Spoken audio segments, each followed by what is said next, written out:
Okay, so as everybody knows, 10th of October is World Mental Health Day.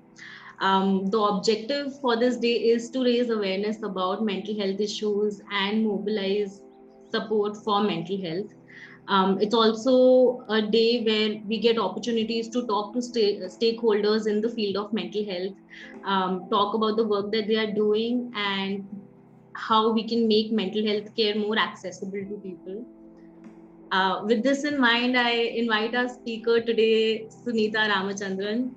Sunita has had an experience of about a decade now in the field of mental health and particularly in suicide prevention. Her background is in marketing and brand planning, but she has always been passionate about mental health and suicide prevention. Sunita started volunteering in 1998 with an organization called Sanjeevani in Delhi. Sanjeevani works towards rehabilitation of people with schizophrenia and also suicide prevention. She then moved to Chennai 2 years later, and she again began volunteering with Sneha, another suicide prevention helpline. In 2016, Sunita moved to Mumbai, and since 2017, she has been associated with Samaritans, also a suicide prevention helpline. Sunita is an suicide-informed counselor and a wonderful mentor. I have known Sunita for about 5 years now, and it has been so lovely to see the journey that she has taken with Samaritans and all the contribution that she's making towards mental health and building awareness in suicide prevention. Sunita has been part of a number of related to mental health, and we are so honored to have you here today, Sunita. A very warm welcome to this talk, and thank you for being here. Thanks, Aisha. I really don't know if I can live up to such a glowing introduction, but thanks. It's wonderful to be here. And just before I came on to this, I saw this beautiful YouTube video that you people have released today, I guess. So it's a wonderful day to be here talking to all of you. Yes, we had just released it today as part of our initiative called Acha Sunna Yaar, where we want, on a community level, we want people to be, to start engaging with each other. So we thought a small video, and again, everyone has been a volunteer in the making of the video as well, right? From the singers to even the people in the video. Literally every single person was a volunteer to come together and do that. So thank you for noticing it. It was wonderful. Thanks again, Aisha. Should we take the conversation forward? She just got frozen over there. Okay. So I just wanted to begin with talking about volunteering with you, Sunita, because you've been doing it for about a decade now, and you began in 1998. So I just wondered, what has been the motivator? How volunteering is for you? What does it mean to you? Yeah, thanks. So actually, my background is not at all psychology, and I had done my MBA and I was working in the corporate field. So I had taken a break from work when I had my first daughter, and before I had another, I worked in advertising for some time. Then I took a little bit of a break, and during this time, this is before the time of internet and before the time of smartphones and actually cell phones itself. Cell phones were just about coming at that point of time. So one wasn't really too much in touch with, old classmates or old friends. Relatives and others you still landed up meeting in get-togethers or, family functions. So in one of my trips back to Hyderabad, I grew up in Hyderabad and did all my schooling and college in Hyderabad. So when I did that, I went to, caught up with a couple of my classmates from school and found out that one of my classmates from school had died by suicide. So he was, I was not very close to him or anything, but just that, he and I were together from class, almost class 5 to class 12. So that was a long time of even not getting along too well, but, knowing each other. We both were school captains together, and, we were so different from each other, but yet there's just the comfort of, knowing someone for so many years. And that was very shocking to me. And I think apart from, movies and media, that was my first exposure to suicide in a direct kind of a way. So when I started, really trying to speak to my friends to find out what happened and all that, I just got to know a little bit that, he was not doing that well. I think he was doing his engineering or something. He wasn't doing that well. He had a really bad breakup and he was involved in an accident and his leg was kind of in a cast. And he was very sporty. I always remember that. He used to play a lot of sport. So maybe all of it came together, and apparently, I don't know what was the tipping point. But I think what stayed with me later is I kept thinking, of this guy being all alone in his space. He had very loving siblings and family, but he was alone in his space and in his head at that point of time when he was really upset. So I started thinking about that a lot. What goes through your mind that takes you to that edge of thinking that death is better than trying to live this life. So I think that's when I kind of started speaking to a few people and found out about Sanjeevani in Delhi, and then I called them up and then went through the whole long process of being selected to, training and all that kind of thing. So I think somewhere, just being touched in that kind of a way was unique to me, because much later when I spoke to some of our other schoolmates, they were like, yeah, it happened, but it didn't have the same impact on them. So different things impact different people at different times, with different intensities. So for me, that was the starting point of my journey with volunteering. And I think subsequently, there was another very big influence in my life, which was my best friend she has a mental health condition. And again, that was very nascent and new at that time. I'm talking about, 30 years back that she developed this condition. People didn't really know too much about mental health. So for me, doing this work was also to get to know more about mental health and figure out, what are support systems. So one of her trips when she came back, she had gone to the US to do her master's. When she came back, she spoke to me a lot about how counseling really helped her, because there's a lot of support systems in place in US even then, back then. In India, it was so new that people didn't even know how to handle mental health. So talking to her also made me understand the role that people who are not even mental health experts or professionals can play in helping a person lead a fully functional life within whatever other limitations that they may have. And so Sanjeevani, because they also had the schizophrenic rehabilitation center that was very active at that point of time, that's how I got in touch with them. And I think about a year I volunteered in the schizophrenics rehabilitation center, as well as 2 years overall with the helpline, handling the calls. It really gave me a lot of very important kind of understanding into just how to support somebody. You don't have to really be a professional to do it. So that was how my volunteering started. And I think, once you start doing this work and people come to know around you, even as recently as a few years back, before the pandemic, when I traveled into Chennai for a family function, it's like a bunch of people are just asking me, can we just speak to you? And they want to tell me about what is happening in their families, what is happening with their friends. Probably, because I'm in this line, it's not like, they can't open up so easily. But they open up and they tell me, and some of the, some very beloved aunts, they even call me even now and ask me, this happened with my daughter or with my friend, and what do I do? So it's been very enriching in terms of helping me with every area of my life, really. It's a very long answer to your question. Please. No, that's really Feel free to interrupt me anytime, by the way. No, it's so nice to hear you speak, Sunita, and also, I mean, what you just said about your relatives also talking to you. I think once you have that presence when people know that you are doing this work, I think they are also seeking support. Yeah, so I was just saying that that there is a need for support, and once it is available in your environment, you do tend to take it.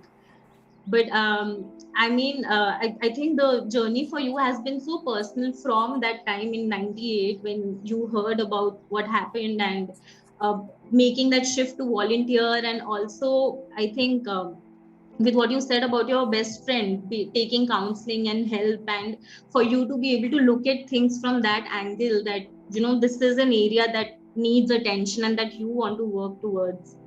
So how was your experience with Sneha then, because you moved to Chennai and then you continued to work? Yeah. So Aisha,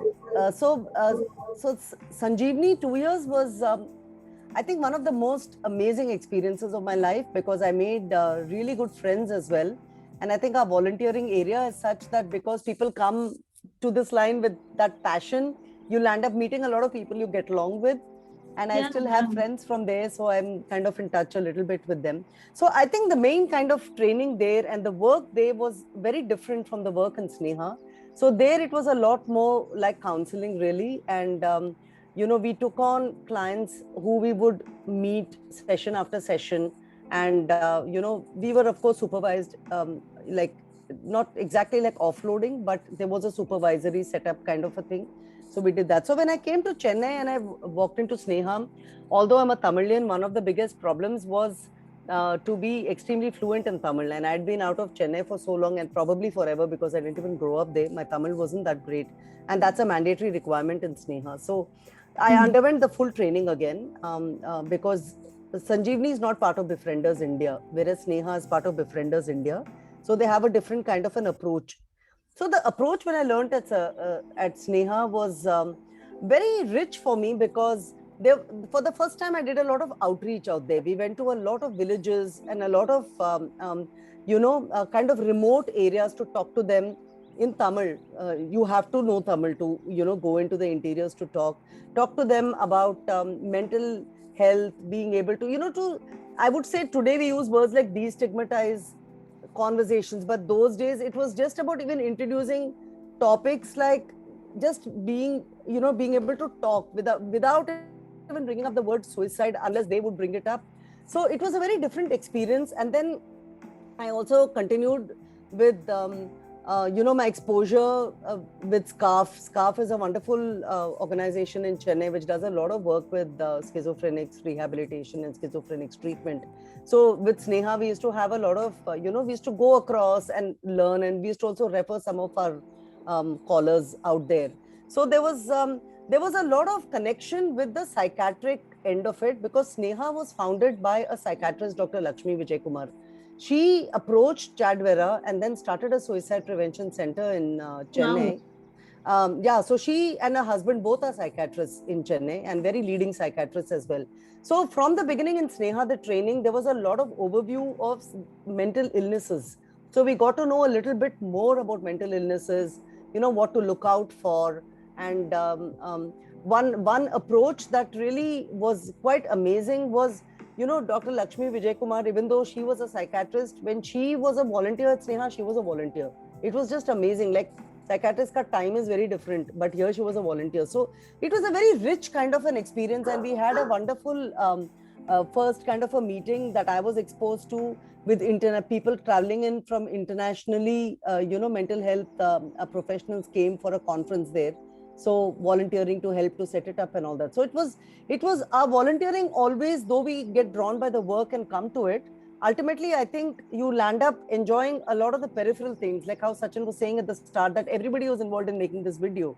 Because it's not just that one, phone call or that one session that is all there is. It's everything around it. Like, how do you drive in the people to come so that you can interact with them? Yeah, so the sense of community is lovely. Yeah, absolutely. So, one very interesting thing in Sneha, and it's really funny for all of you to even hear this, because I can't see any of you, but I can imagine your age groups will be such that you're going to find this really funny. So in Sneha, we used to meet people face to face to help them and talk to them and all that, as well as on the phone. But we had another medium of communication, which was letters. So people would write to us in inland letters or postcards, and we would only reply in inland letters because we could not reply in a postcard because of confidentiality. So they could write to us, but we would always reply in inland letters. And I can't, I'm not fluent in writing Tamil, so all the English letters I used to reply to even then. So it was very interesting, because on my shift, I would sit down, apart from meeting people or taking calls, I would be replying on Indian letters, and it's just so anachronistic, really. Yeah, so in fact, this just made me think, because with Samaritans, you're also involved in email befriending. Yeah. So I was just imagining the shift from writing letters to email, and how how is it similar or different for you? Oh yeah, it's very different because I think after Sneha, I had a long gap because I was kind of resumed my career, and then my children were growing up, and I was quite busy and preoccupied with all of that. So when I came back in 2015 to Mumbai, I wanted to get back to this, but I wasn't sure exactly what I want to do. So I did a counseling course, and I also did a course in CBT. And after that, I started, we could take on clients after that. I didn't join anywhere on work or anything. But again, like word of mouth, a lot of people want people who they kind of get along with to talk to in a counseling kind of a setup. So when I was doing that, thanks to my extensive training in Sanjeevani and Sneha and all that, I guess it's there somewhere. Your training doesn't really go away. I still remember one of my clients I was sitting and talking to, and I asked them the suicide question, and they were so suicidal that they, we took it to the next few levels of questioning and all that as per our training.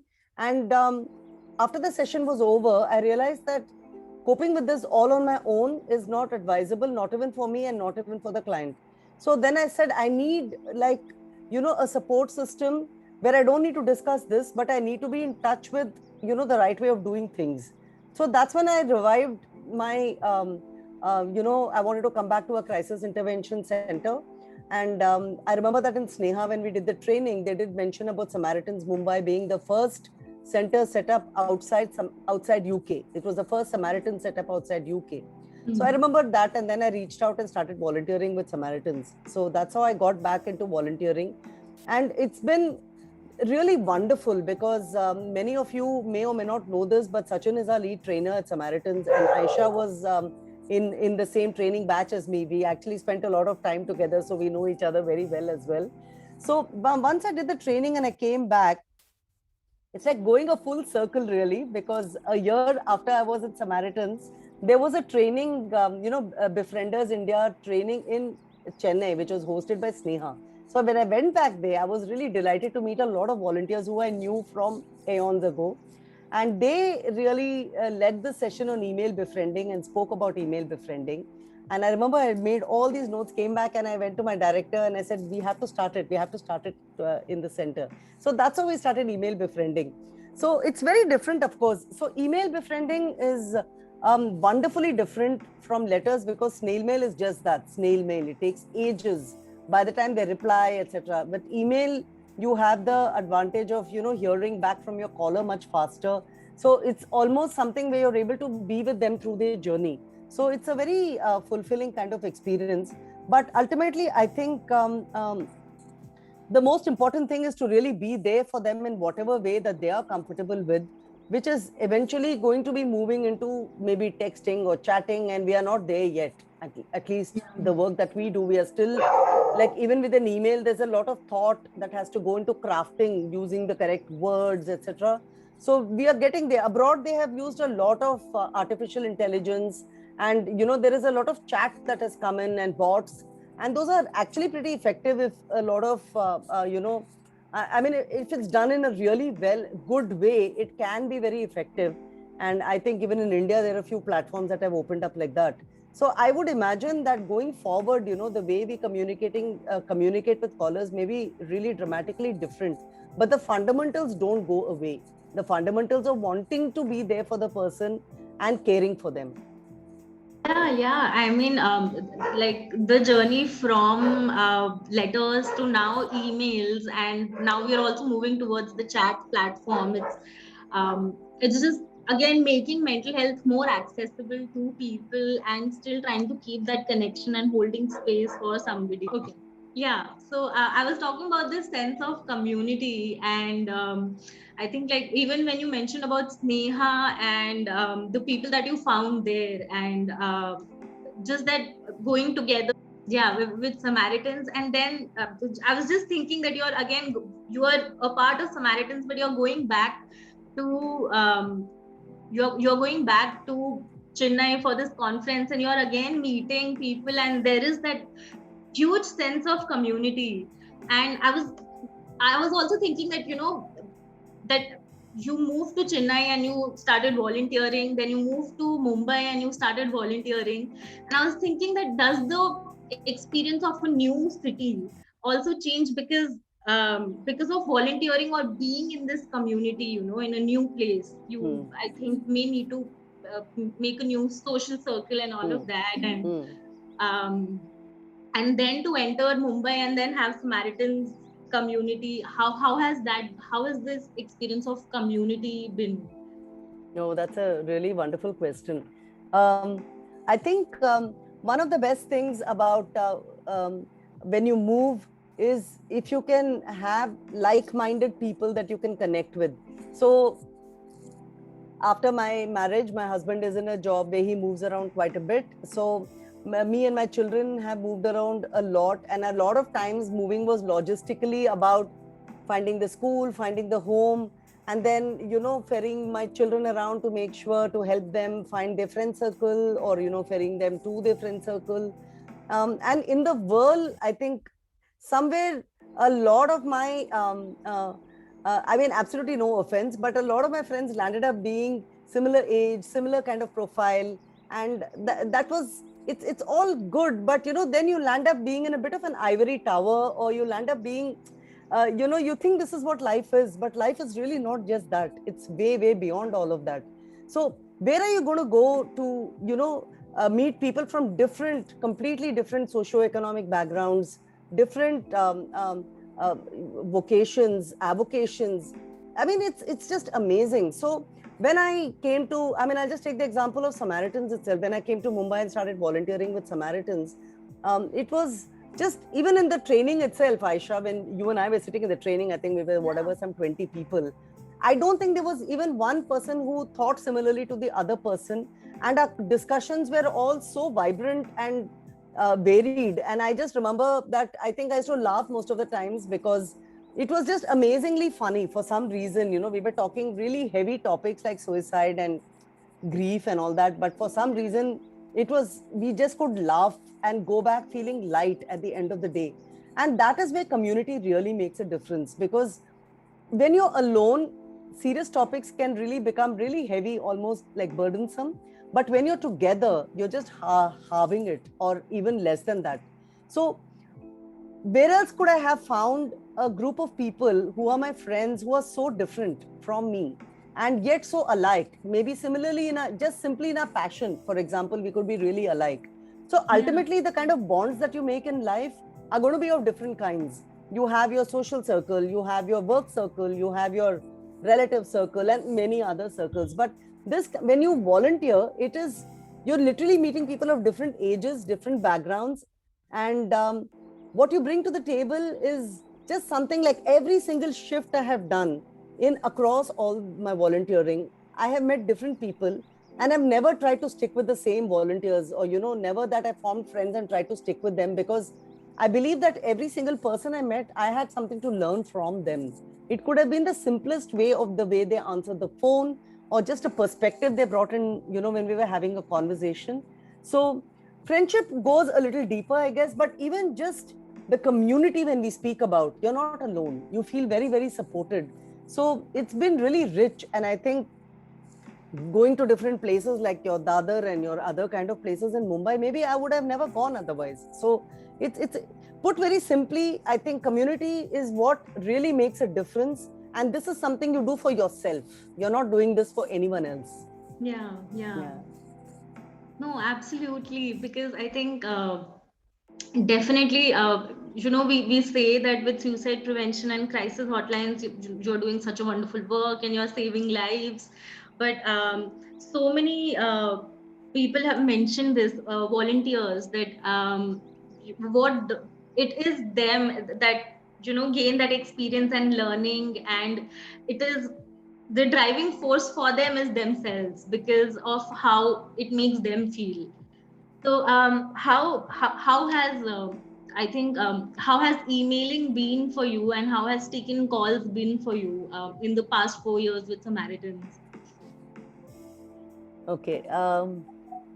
So taking calls is always hard, because no matter how much training you do, how many refreshers you do, and So Samaritans, the training is very intense. Apart from the 6 full days of training, sometimes it goes into 7th, and then after that there are role plays, and there's a lot of rigorous training before you can get onto the calls. Similarly, the training in my other 2 helplines was extremely rigorous. In fact, they were in 2 tranches. So, like in Sanjeevani, the training was, there was a 1 set of training, and then we had to go and be on the job, where we would just pick up the calls, but that's it. Never take the call forward. We would probably have to hand it off to a superior just to get the sense of how it was to pick up a call. It can be quite daunting, actually. So similarly in Sneha also, there were like stages in which we became fully allowed to, take on callers and talk to them. So here, it was, so after all that training, you think, what are you going to do? And yet, I still remember the very first call that I picked up. It was a very smooth call, in the sense of, like, all your training kicks in and you start using every tool that you've been given, coupled with your own natural, desire to help the other person by doing what you are supposed to do. The conversation kind of goes much more smoothly than all the role plays that you have ever had to go through. Like when you were doing role plays during your training, you were surrounded by people and you always felt what you said was like, what am I saying? But on a call, I still remember the first call went on for about an hour or whatever, but it was a very, it moved and it flowed, and it was a good call, I would say. So calls are always difficult. When you pick up the call, you don't know who's going to be at the other end. You don't know if this is going to be a crisis call or this is going to be a call with just, you're able to do okay. So I think for about a year and a half, I went through that intense kind of a stress where every time I would pick up a call, I would really go through that, what's this call going to be? And then I would, have to get myself into that to pick up the call. Gradually that started moving away. But again, it's not that it moved away because I became better or I, improved in expertise. It moved away because of community. I just landed up discussing this with a couple of my co-volunteers on the shift or something. Or I think one day when we were all out drinking or something like that, I happened to mention it. And one of the volunteers caught hold of that and didn't let go. He kept following up with me until I spoke to him about it. And speaking a couple of times made me I felt heard, because the kind of intense stress I would go through when I would pick up a call was heard by him. And he really wanted to help by saying, and all he had to really kind of tell me to feel okay was like, if you're going to go through this before every call, that must be so hard on you. So it must be really taking away from you. It must be straining you. So it's something I'd never thought of like that. I always thought that after everything I do, I should be okay for the caller. So it's really, I can never overemphasize the importance of community. And it was such a wonderful thing that after that, I started really being able to express that better. And gradually, I won't say it's gone away, because it's again became harder because we started taking calls remotely and all that. But there is no greater satisfaction than that, because you can't predict how it's going to go. But for the caller who may be in the throes of something which they themselves don't know exactly to what extent they're feeling what they feel, your entire befriending that you learn is really going to help them come out with it. So it's a very fulfilling experience as well, although it could take a lot out of you, but it's very fulfilling as well. So so calls has been that way, and I'm after a bit of a gap, I'm kind of back to taking calls again, and I'm really happy about that, because that's the real work of a helpline. So emails began for us to support phone calls. It's like we have limited timings. We are not open 24 hours. And crisis can happen anytime. Emotional crisis can happen anytime. So we started email as a support to calls. And not everybody would have like phone connectivity or be able to call, or they may not have the privacy to talk. So we started emails simply that, you know what, if you can't reach us on call, just write to us. And so all our emails invariably would land up telling them, you can also call and talk to us. Gradually, however, what started happening was we found a lot of young people who were really keen on emailing. And some of them would also call, but they wanted to just continue emailing. And we saw so many wonderful things. Like we just saw how like people through replying, and over a period of time, we could just see the change in the person, emotionally. I'm not referring to any circumstances, just how they were able to cope better, perhaps or not. Sometimes people just drop off and you never hear from them again. So emails, which began as a support to calls, landed up taking on a life of its own because we just found that there is a niche for it. But then, like I said, it's going to be there are going to be a lot of changes because the kind of volume we are talking about, it's going to be very difficult for it to be person driven at all times. It has to be processes, and therefore we are looking at some kind of technology which is going to come in to help us do it in a better way. Yeah, yeah. I know the last bit made any sense, Aisha. Sorry. No, it did. So, you mentioned about how you felt before taking calls. It also made me think about emailing. How was the experience for you taking email callers? Yeah. I think you had a bit of a brush with that, didn't you? Yeah, it was extremely difficult for me. I couldn't do it. Yeah. So emails, initially when we started it, it was a very intense process because there were just two of us who said, I went and chased director, then one other volunteer came to help me, and then we started it, and then 6 to 8 people came on, and then today we are a decentish size of about 18 to 20 volunteers on emails. So we've come a long way in the 3 years that we've been doing emails. But what really surprised us was the level of details the caller is ready to share on email. So one of the obvious differences between emails and calls is that call is real time, right? The caller responds, and we are able to respond, and we are able to take it forward, and we are able to, or not take it forward, whatever it is, be there for the caller, but we are able to get our cues from them, and we are able to respond appropriately. So emails, the problem is it's like a entire one communication. You have to respond, but in a complete way. You can't pick out one and say, tell me more. And then once you tell me more, I will ask you the next. The emailer has said 10 things. You need to address all of it in a complete way. So it's a very different training required for that, because it's like, what you summarize in a call at many times, you're going to do the whole thing in one missive, one email that goes. So what really took us aback was the level of content that callers shared with us and the details they were able to go into, because again, with an email, like when you call up and you're talking, you could forget or you could get distracted, and then the volunteers also responding. So you are responding to the response, and your flow of thought may go in a different way. But in an email, it's uninterrupted. So the person is able to write whatever they want to write, and however much they want to write or however less they want to write. They may want to say hello and leave it, or they may want to write everything and send it. So our emails can be like pages and pages long, or just a few sentences or one word long. So it became, yet our response to all of it has to have the same level of seriousness. So it was a very demanding and a different kind of an experience, really, to do it in time, because it takes longer to do emails than a call. It takes longer. Call takes the time it takes on the call, and subsequently handling yourself after the call. But email, the whole thing takes a lot of time. So it's a different kind of a training and a different kind of mindset, but extremely fulfilling, again, to just be there for someone in that space, because that's a space they chose, is a very wonderful feeling. And again, you're not alone, because it's a group, it's a team effort. So this community thing, keep coming back to it, Aisha, because when you said it, that is what sustains you when you're volunteering. Yeah, definitely. So I was just thinking that email, because an email call, like you said, it goes on for a long time. I mean, like on the phone, you're done in 45 minutes, whatever, how much ever time. But an email call is a process. So how is that process while you're making the draft or on the call, providing support? How is that for you?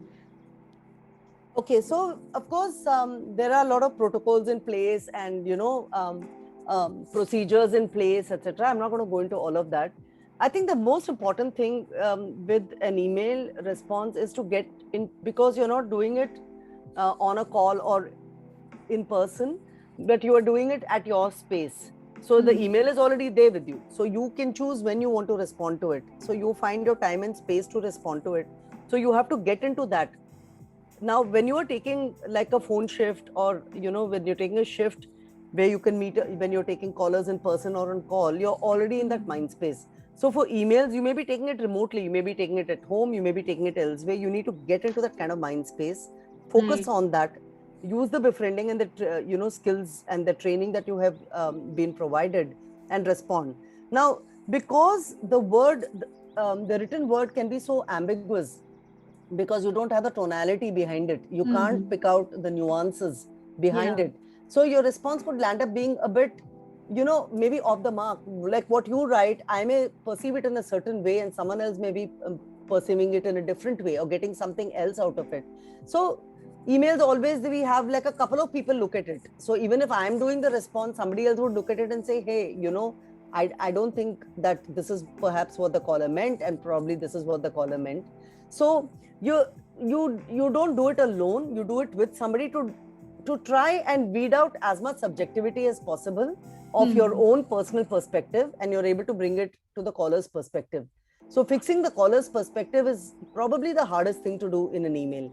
So once you do it, and you send a response back, at least you know that, broadly, I think you've tried to address what the caller wants. So it's a different process, but it's a little difficult and it's a little different. Yeah, so what you said also made me think of empathy, because you talked about perspective and objectivity.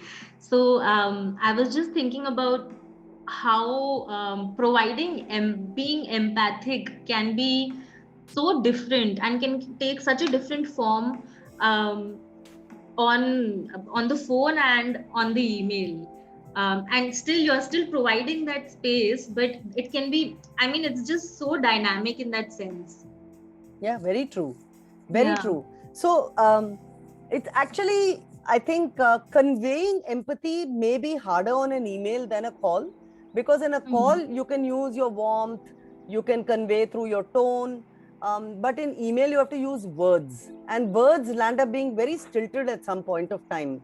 So you may have to state the obvious, whereas in a call your voice is going to do your work for you. Like you say, you're so warm, and you're able to convey the warmth. Now in email you have to put the warmth into words, so it's a bit challenging. So empathy is something that you can strike really fast on a call.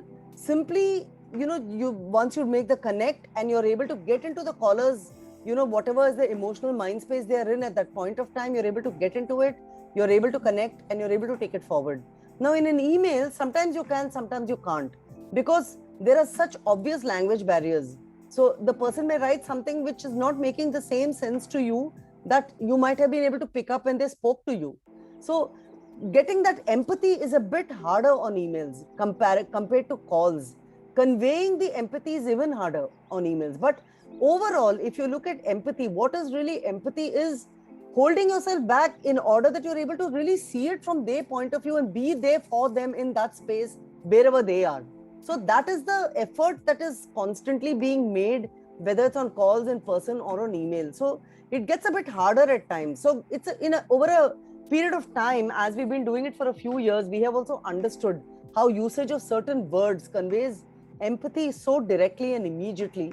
And the words that I spoke about, which are stilted and tricky, you can actually make them also work for you. So conveying empathy becomes the most important thing in any kind of interaction. Like even in this interaction that you and I are having, it's just the way you are able to connect, that I'm able to speak so freely with you. Oh, that's lovely, Sunita. Thank you so much. It's such an honor to speak to you, and the work that you've been doing, and a lot with emailing.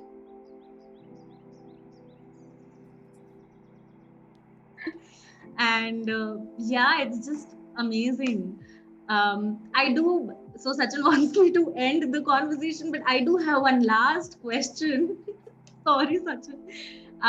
Okay. So I have one last question, because we have all these new trainees getting into the helpline now. That any recommendations or anything that you would like to say to them before we end the conversation about befriending? So I think if you have a lot of new trainees, I would assume that you've undergone some amount of training on listening and you're probably at various stages of either getting ready to take calls or to be there for people. But I think regardless of what stage you are at, the most important thing is to really at all times understand that you can't solve the world's problem. You can't fix everybody. You can't even fix the one person in front of you, and you can't fix yourself half the times. So rather to really focus on how can you help in this moment to really help the other person just feel supported at times, and how are you going to take the support for yourself? That's all I would say, because we all have these great ideas of changing the world. It takes time and it's going to happen, but the more we kind of get into that kind of fixing or solving mode, it's you're just setting so many expectations on yourself. Rather, in that space, be sincere. Whatever you can do in that space is good. It's great. Yeah, lovely. Thank you so much, Sunita. Thank you for having such a wonderful conversation with us. We would now like to open the talk to everybody else. If anyone has questions that they would like to ask, please feel free. I think we have one question, but I think Sunita has kind of answered it. Ayman has asked if is it easy to understand people's emotion in the words they put in the email. And I think Sunita had addressed it, how difficult it can be. Yeah. It's got answered. Wonderful. If there are any other questions as well. Rania is commenting, it's really nice, the idea of trying to support people in the moment. Right. I personally did want to thank you, Sunita, for this brilliant conversation. It was really, I was just having a fanboy moment the whole time because of the amazing conversation that you guys were having.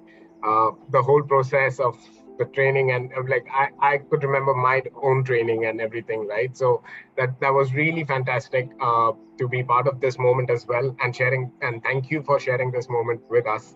And also I'm sure it must be really inspiring for all those who get to see who are part of this right now, as well as in the future we are hoping to put this video up for the community as well, those who were not able to access it today, so that they may be able to access it in the future as well. But yes, thank you again so much for coming over and sharing.